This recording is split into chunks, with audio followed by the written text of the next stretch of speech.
Guys, welcome to my channel. If you're new, my name is Din and I'm going to show you how to prepare your ingredients, mix the spices and then cook the dish. Very simple method I'm going to use, so please follow the instructions carefully. So let's cook.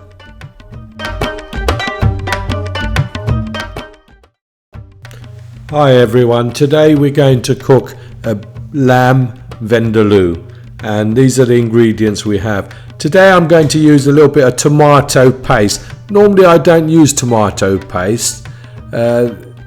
We have methi leaves and we have a little bit of green pepper, some tomato, fresh tomato. I always prefer to use fresh tomato, but today I'm going to use a little bit of tomato paste and all the other spices. As you can see, you'll find all the ingredients in the description, so you can write everything down before you start to cook this dish. Meat vindaloo is a very popular dish on Indian menus. You'll find it everywhere, and I enjoy a little bit of vindaloo now and again. And so let's get our meat ready. I got the butcher to just slice it right through the bone so I can cut it to my size I require. I always like to cut my meat myself so that I can clean it up and throw bits of fat I don't want out, and then just chop it up the size I want. So this way I have control of the meat. So I would suggest just ask your butcher just to slice about 1 inch thick, and then you can cut it up the way you would like it. You can have it large pieces or small pieces, it's entirely up to you. Then get a couple of onions, chop it up fine. We're going to cook this in all in one pot basically, so it's like a traditional curry but vindaloo heat, so you don't have to make a base gravy or anything like this. I always prefer to cook this way myself so that I have a really rich tasting curry. As you can see, I'm using a grater to grate the garlic and ginger, which I find is really good. Instead of getting the old blender out, it saves washing, so just grate it, as you can see, and it comes out really well. And this method I use all the time, unless I'm making a batch of garlic and ginger paste, then I freeze it. Okay, now we've got the garlic and ginger paste. Cut up our little bit of green pepper. So in the saucepan, you want to put half a cup of oil. I always use the rapeseed oil, which I find is really good.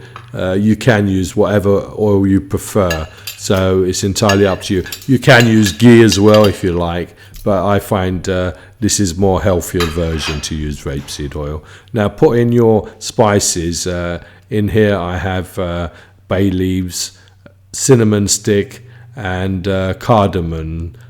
I'm also going to put in a couple of cloves in this as well, and black cardamom to give it extra flavour. So what we're going to do is just kind of toss it a little bit in the hot oil and fry the spices first. There's the 2 pieces of cardamom, as I mentioned, and a black cardamom. There were 2 pieces of cloves, sorry, and black cardamom. Give that a good stir, then put in your onions. What we want to do is just stew the onions for about 10 minutes or so, just to stew it down before we add our meat. Put in your garlic and ginger, which we've grated, and 1 whole tomato I've used, and the green pepper. See, in Indian cooking, my mother never used tomato paste. I don't know where this tomato paste came from, but in India they don't usually use tomato paste or puree. They use fresh tomatoes. So I've always cooked with fresh tomatoes, so using tomato paste is not my thing. So you won't find in many recipes that I use any tomato paste. I always use fresh tomato. You put in about 1.5 teaspoons of salt goes in. So what we're trying to do is just fry the onions a little before we put our meat in, as you can see.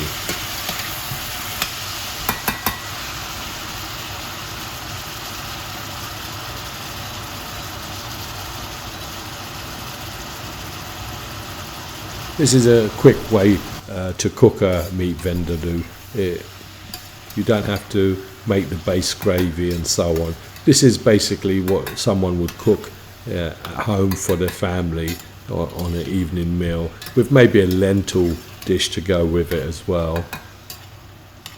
So it'd be lentils and meat vindaloo and some rice, and that would be a meal in a typical Asian family home. They also would have a vegetable dish to go with it as well, and a taka dal as well.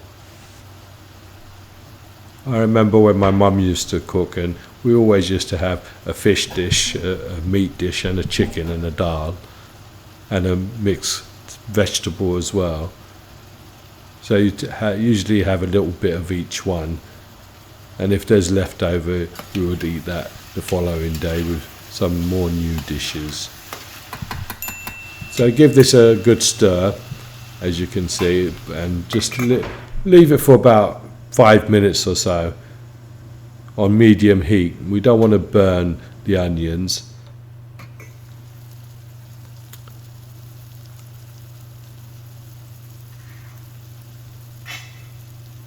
This is it, that's perfect. Then we're going to just add the meat in as well with this. So the onions are basically a little bit caramelized, as you can see. This will give it a nice rich depth as well in the sauce.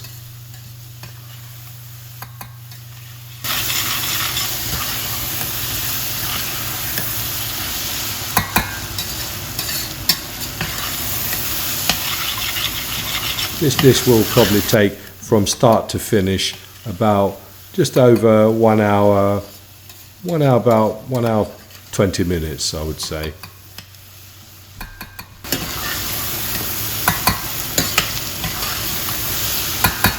So in the meantime, you can cook your rice, your dal, or whatever other dishes you want to cook. But this one you would put on first, because this one takes the longest.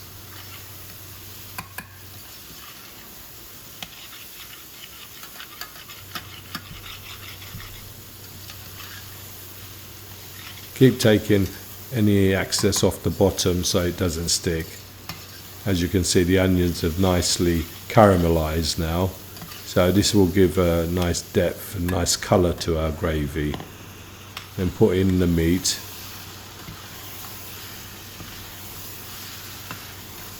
What we're going to do is just give it a good stir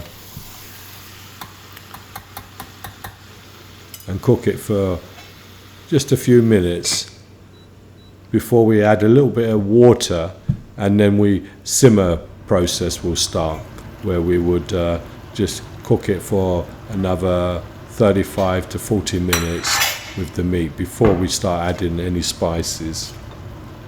There goes the tomato paste.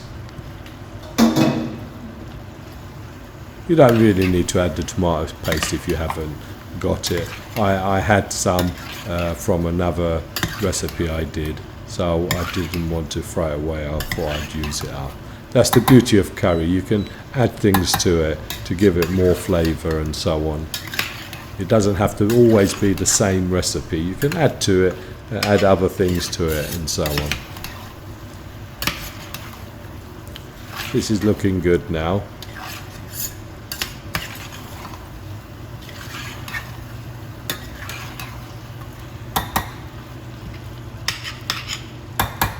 I think when we used to sell meat vindaloo or beef vindaloo, we used to sell normally mutton, so this was more flavoursome meat we used to use, mutton. I prefer mutton to lamb, it's got more flavour. But as you can see, I've just put some water in, and with the water what we're going to do is just bring it all up to a boiling point. Then we're going to turn it down and put the lid on it for next 30 to 40 minutes for the meat to basically cook out. This is perfect. This is the way you want it to see bubbly. So what we're going to do is put it down to low at this stage. So my cooker goes up to number 9, so I'm putting this at number 3 or 4. Keep stirring every 10 minutes or so, 10-15 minutes, just to make sure it's not sticking. And also at the same time what you're doing, you're breaking down the onions as well to give a nice rich sauce. Yeah, this is looking nice. Just give it a good stir. This way you can keep an eye on it as well, just in case it burns or you've got the heat up high too much. Now, as you can see, the oil has appeared, and it's been good about 40 minutes now since we've been cooking. So we're going to now put the spices in. We're going to put in total 1 teaspoon of turmeric, 1 teaspoon of Kashmir chili, 1 teaspoon of hot chili. You can add a little bit more chili, hot chili, if you want it a little bit more hotter. It's entirely up to you. We added half a teaspoon of paprika and 3/4 teaspoon of cumin and 3/4 teaspoon of coriander. So what we're going to do now is basically kind of fry the spices in the oil to release all the flavors of the spices before we add any water to it. So keep on stirring at this stage. We want to break down those onions to give a nice smooth sauce. You'll find when I cook curries, a lot of my curries I cook this way. I find it much nicer sauce. You don't get little bits of onion in your sauce.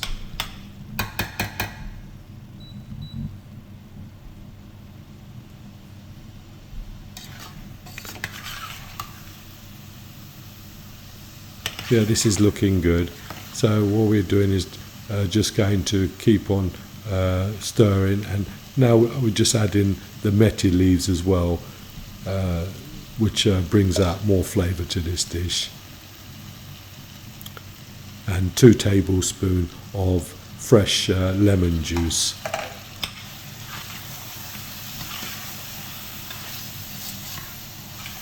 Yeah, just keep stirring it. Make sure it doesn't stick to the bottom. You want to do this process on a medium heat, not hot heat, medium, so it doesn't stick to the bottom or burn at all.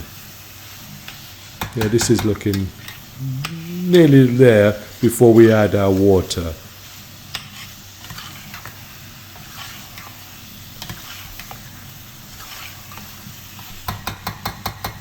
After stirring it for a little while, we're going to add our potatoes.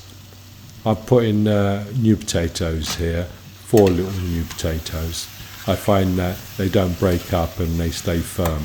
So it's up to you which potatoes you use, but I prefer new potatoes. So give this a stir, and then we're going to add our water. To this we're going to add 3 cups of water. It'll just become over the meat, and we're going to bring it to the boil, and then we're going to simmer for 25 minutes. So that's going to be on very low, probably number 2 or 3, and we're just going to simmer for 25 minutes so the potatoes cook and the sauce cooks out as well. So here goes. At this stage we just add the water, 3 cups of water. You may need a little bit more if you want it a little bit thinner, but I find 3 cups is just right for the right thickness that I like it.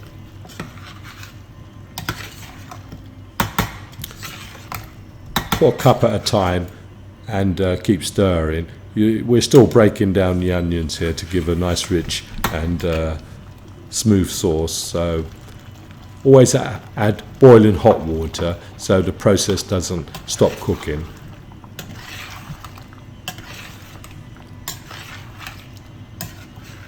This is looking really good now. It's going to be a really nice curry, and you'll really enjoy this meat vindaloo.